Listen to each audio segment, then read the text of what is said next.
Chief Minister of Tamil Nadu, Thiru M.K. Stalin sir, for inviting all of us to this very important meeting. Honorable Chief Minister of Kerala, Shri Pinarayi Vijayan sir, Honorable Chief Minister of Telangana, Revanth Reddy Garu, Honorable Chief Minister of Punjab, Shri Bhagwan Singh Manji, Honorable former Chief Minister of Odisha, Shri Naveen Patnaik ji, my brother and Deputy Chief Minister of Tamil Nadu, Shri Udayanidhi Stalin ji, Deputy Chief Minister of Karnataka, Shri D.K. Shivkumar ji, and to all the representatives of various political parties from across India, I sincerely thank you for joining this very important meeting. I come from Telangana and I represent the Bharat Rashtra Samiti, which has led a movement for 14 years for the formation of Telangana under the leadership of our leader, Shri K. Chandrasekhar Rao. When Mr. Vijayan spoke about tyranny of majority, sir, we understand what exactly it means to come out of a larger setup and create a small state. We fought against Delhi, and we fought against the forces for about 14 years to achieve our dream. A long fraught battle it was.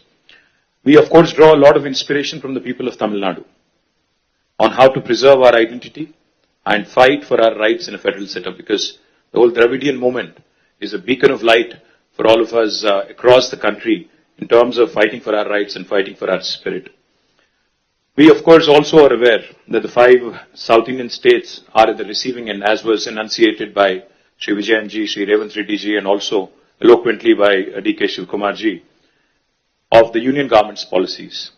Despite demonstrating robust growth across sectors, these states have been victims of apathy and discrimination. Let me remind all of us, we live in the world's largest democracy, India. But democracy should not become a mobocracy.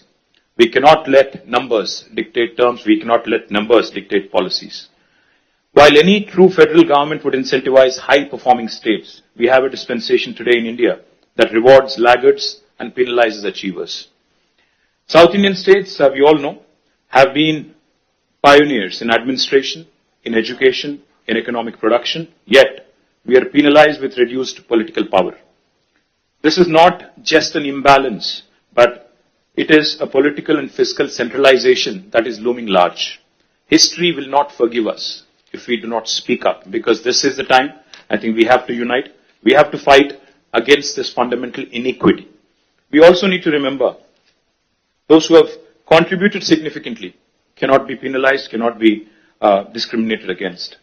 Despite contributing to 36% of India's GDP from the 5 southern states, we are receiving smaller share of central resources, which is also raising a huge concern on fiscal centralization. Delimitation will also create a situation where fiscal resources will also be centralized, much to the chagrin, much to the detriment of South Indian states. If we allow this to continue, I fear that as South Indian leaders, we will be doing a great disservice to our future generations. So history will not forgive us, let me repeat, if we do not speak up now. Discrimination against the South is not a new phenomenon. However, it has reached an alarming proportions in the last 1 decade. From forcible imposition of Hindi to projects like bullet trains only being confined to the northern part of India, union government's initiatives are clearly discriminating against the southern states. To make matters worse, the BJP-led union government is now attempting to implement delimitation on basis of population, adding insult to injury. I'd like to begin by quoting a renowned jurist who once famously said, "A true federation does not allow any region to dominate another, nor does it permit the dilution of democratic representation based on transient factors." So if Lok Sabha seats are increased on population basis, it could prove detrimental not just to South India but also to our friends from Punjab. If not approached cautiously, if not approached with utmost caution, this could impact India's federal balance and heighten regional disparities. We all are Indians first, and then I think we have sub-regional identities, and we cannot have that be challenged. India is not a collection of administrative units. It is a pluralistic, ethno-linguistic union of states. We are unlike any homogeneous composition like China or Russia. We certainly are not against money being given to lagging states or backward regions. But the fact is, we are not against money of central government going to some states, but we are against hegemony. We are against this superior feeling that, one region is above another. As we are all aware, as was mentioned by all the leaders here, the freeze on seat allocation happened in 1971 after the census. Then the South India effectively started controlling population. Of course, we all know the story. Now today, we are about 24%, as was pointed out by Telangana CM. But North, the percentage of population has increased, and my brother gave a very nice presentation on what will happen if we go on with the population basis. The only point I would like to make here, if seats are redistributed purely on pro rata population basis, states that have failed to control population will be rewarded, as was put eloquently by Vijayan sir. This is a perverse reward for somebody who has not performed and for somebody who has diligently followed the guidelines of Government of India. Punishing us with reduced representation is certainly discriminatory. India's democracy must be built on progress, governance and economic contribution, not just population. A fair system should reward progress and encourage development in lagging regions. If India has to become a superpower by 2047, 100 years after we achieved independence, we must empower those driving the growth, not silence them. We must empower those who have done well over the last 7 decades and not punish them. Why do we not trust the words of Union Home Minister who says it will be pro rata and nobody will lose representation? I'll give you a classic example of Telangana. When the new state of Telangana was formed in 2014, we were given a promise in the State Reorganization Commission that the delimitation exercise will be taken up in both Telangana and Andhra Pradesh, and the number of seats in Telangana would be raised, MLA seats, that is, assembly seats, from 119 to 153 in Telangana, from 175 to 225 in Andhra. 11 years since then, and it's an act of the parliament, but no action has been initiated because it is inconvenient for BJP to increase the seats. Where it is convenient for them in Jammu and Kashmir and Assam, they've gone ahead and conducted delimitation. Where it is inconvenient for them in Andhra and Telangana, they've kept it aside. Why do we not trust them? Because, their action, their history speaks otherwise. Today the union government has indulged in cesses. They've come out with cesses, a formula which basically deprives the states of devolution, of a rightful share in devolution. It's a constitutional right. Therefore, we have apprehensions. Therefore, we have a lot of doubts about the center's intentions. But I also would like to propose a few possible suggestions towards solutions.